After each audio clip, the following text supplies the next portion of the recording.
Ayun, hi Miss Livni. Hello, Kala mo finally. talaga, hindi siya sanay yung mga interview. Ang dami ng interview na ito, Day. Ayun, anyways, yun na, diretso na tayo ng papunto-punto. So, what inspired you to start helping people through retreat like Essence Retreat? First of all, happy birthday. I love Thank you you. for having me and having the courage to gather everyone in the space. Before tayo nagkaroon ng ganito, sobrang anxious niya and hindi siya sure sa mga nangyayari, but you are a gift to everyone. And I know for sure, marami tayong natutunan tonight. Tama ba? Yes, gising Yes. pa tayo, diba? So, siguro what pushed me was I was a single mom before and I was depressed. So, I went on a journey of finding myself. But apparently before kasi parang very limited ang resource ng ating alam. And usually nasa church, tapos all of those things hanggang wala na ako na-find na answer. And parang wala na akong nararamdaman. Yun. True. Tapos, nag-search ako ng journey ko na I know that there is more out there. And yung nahanap ko na siya, nag-share na ako sa ibang tao. Ganun. Bongga. Sobrang alam na namin tong story ni Livni, pero pag chinichika niya pa rin na o-overwhelm ako. Kasi nga parang ganun din yung naging journey ko din di ba? Parang I was just so lost, depressed din. So, yun nga siya talaga kasi nung nag-heal na si Livni, talagang she make way din na ma-heal yung mga tao. Grabe yung extension nung pagbibigay mo. Kasi she's from Davao Doon talaga siya, Pero para mas lumaki yung market niya, talagang lumipat siya dito sa Manila para mas maraming mahil na mga tao. Sana ma-experience nyo yung Essence Retreat namin. Ayun. So, sa next kasing intake, di ba nandun na ako? Di ba kinlame ko talaga yung sarili ko? Magpa-practitioner din kasi ako doon. So, yun.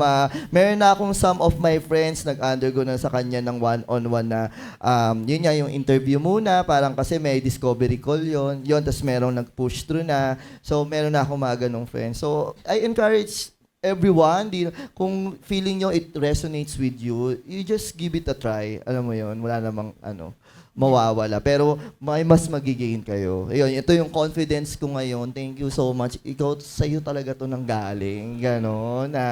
Hindi ko naman dinidiscredit yung family ko, yung tita ko, yung mom ko. Part din naman sila noon. Pero dahil dun sa Essence Retreat talaga, binalik mo ko dun sa essence ko na ito naman talaga ako, bata pa lang. Siguro kung hindi ako nakinig sa mga generational traumas, ganon, baka mas bongga na, di ba? Pero na-learn ko rin sa kanya, sorry, dire-diretso naman lang.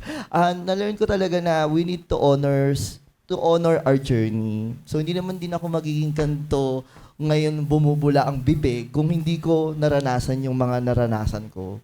So, thank you for telling me that. Yeah. Pero I think, and I know that hindi naman, Essence saved me too. So, hindi naman yun, it's all of us na nasa loob. Kasi, Exactly. it's not me. I just followed what was something that can help other people because yung bottom line pa rin ng ginagawa ko is not for me anymore, pero sa children ko. Parang they are the reason why I'm doing what I'm doing. So, hindi lang tayo or people who are connected to Essence yung na give life niya, also me. So, kaya it's not me, it's all of us. Ganun. So, even if hindi pa kayo ready for Essence, like, follow Jerome. Like, this is his essence that is shared to all of us. And it doesn't necessarily mean that you should join. It's just follow. Like, this is already it. And there's already someone leading the way. And that is you. So, this is your essence. Parang ganun. So, Wow. thank you. You should thank yourself for showing up and putting everyone together in this space. Because that's you and your gift na, di ba, it's your birthday, but you're already giving life other people by also following your essence. Diba? True. Yeah. Di ba grabe siya magsalita? Parang si Mama Mary, bumaba. Charik. Wala lang, sobrang grabe yung stick ko talaga with my essence, with my core. Yan yung, kaya pagkalabas ng retreat, paggawa ako agad ng logo. Yun na yun. Pinagawa ko yan. Alam mo yun, parang professional yung gumawa niya, very intentional talaga siya. Talagang siya yung nag-remind sa akin. Malay mo, magkaroon ka ng Cebu na retreat. Why not? Diba? So, Join na mga bakla. Charing. Yun na. Ako talaga, yun din yung dream ko din eh. Yung gano'n na talagang ino-honor ko siya at the same time, I'm creating my safe space sa mga LGBTQ community. So by doing this kasi, it will spread the news or it will spread yung advocacy ko na gano'n. Very intentional talaga siya kasi ngayon naglalaban, yun nga yung iniiyak ko sa kanila nung pag kami nagka-class kasi naglalaban yung old self ko tsaka yung new self ko kasi sinasabi nung old self ko, hindi ako enough, hindi ko to magagawa, hindi ako makaka-spread ng ano. Pero sobrang grateful ko na ayun, nagstay kayo dito, nandito kayong lahat, nag-show up kayo. So yun, grabe. Yeah. Grabe ka. Grabe yung essence nating lahat. grabe ka kasi nag-show up ka. Ayun na nga. Yeah. Tsaka, hindi naman accident na nandito lahat eh. Because all of us would have wanted to have a space like this.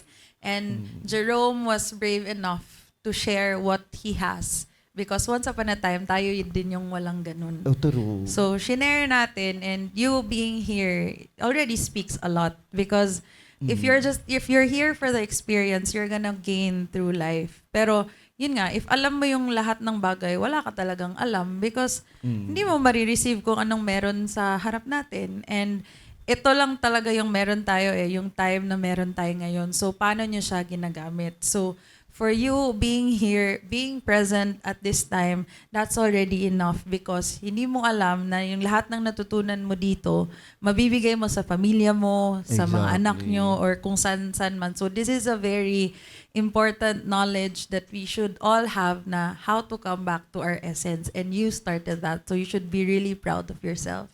True. I need to receive that. I'm proud to myself. Ganyan. Kasi di ba parang nakasanayan natin pag may kanta nga, hindi ako ganyan, parang hindi mo kiniklaim. So yun, natutunan ko din sa SM, pag may nagsabi sa'yo na magaling ka, i-claim mong magaling ka, ganyan. So nakaka-proud daw ako, thank you Lord, thank you Lily, Charing.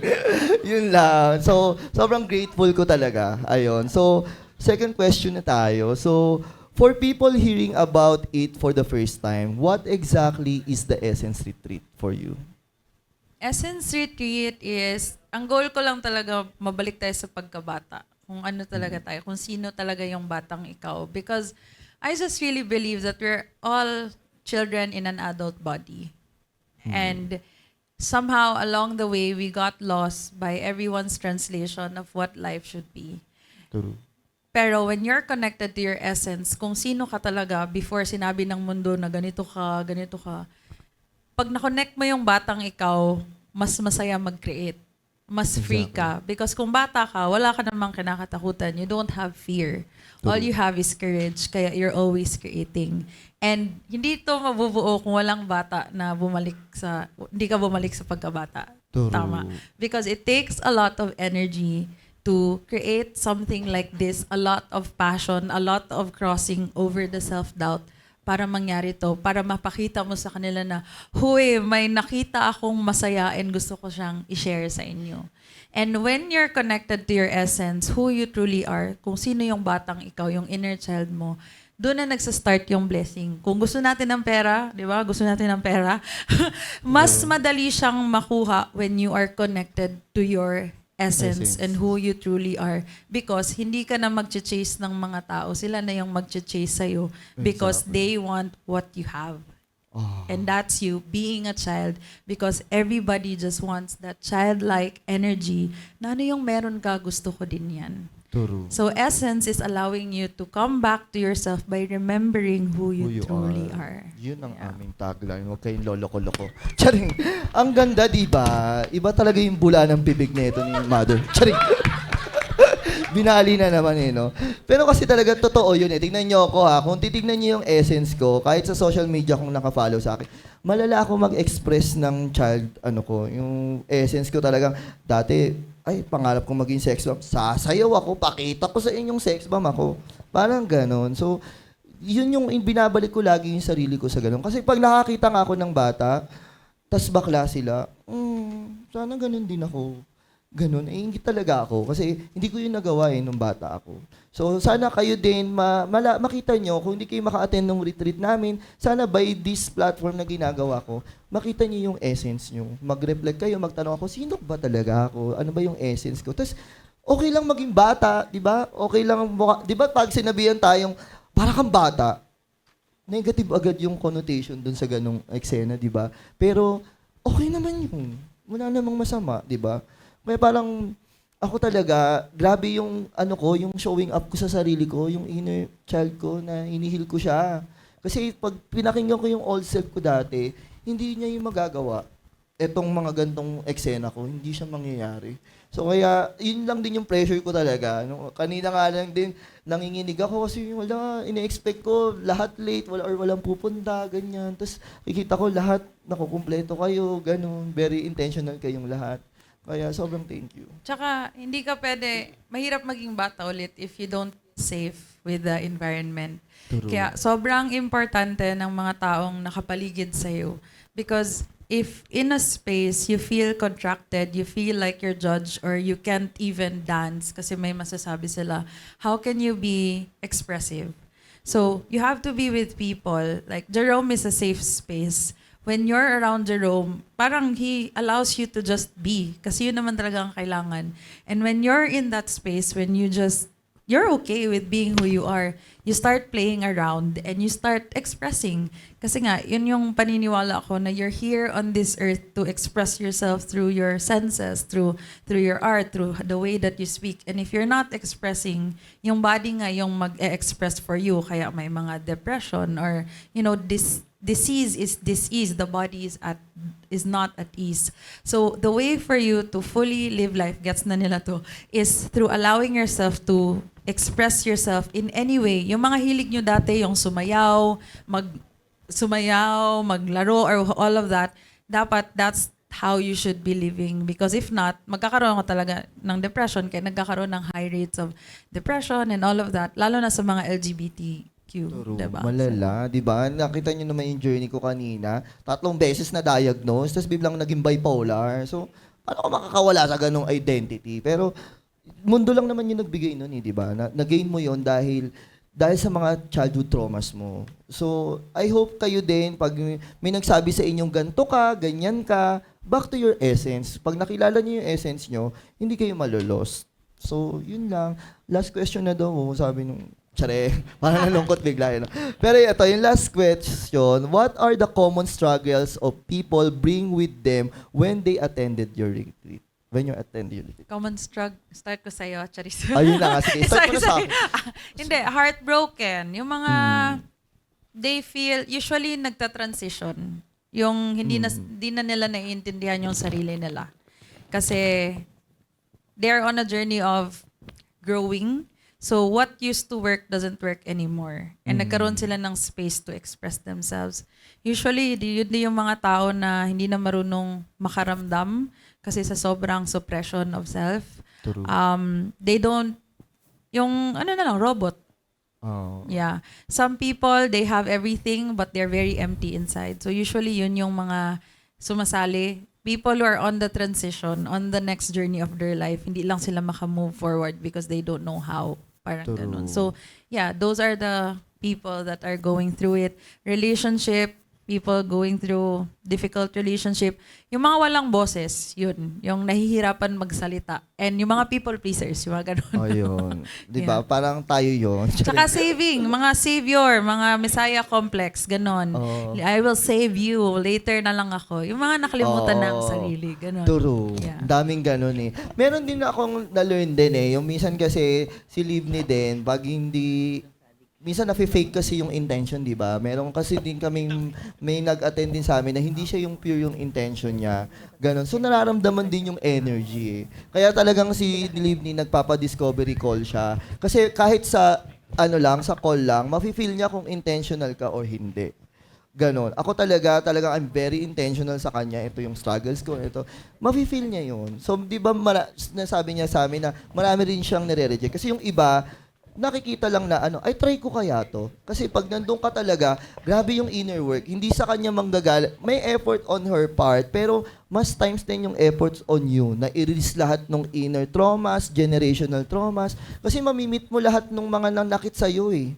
True yung ginawa natin kanina, di ba, nag-meditate tayo. May ibang version naman yun na yung childhood, yung inner child mo, mamimit mo siya. Yung akin, yung first time ko siya na-meet, galit na galit siya sa akin. Ganon. So hanggat sa nagpa-fight kami, huwag ka na magalit ba din? Nandito na nga, hinihil ko na nga eh. Parang ganon. Pero pati yung, yun nga yung mga may galit pala ako sa family ko, sa father ko, ganon. Marami akong mga na-discover din.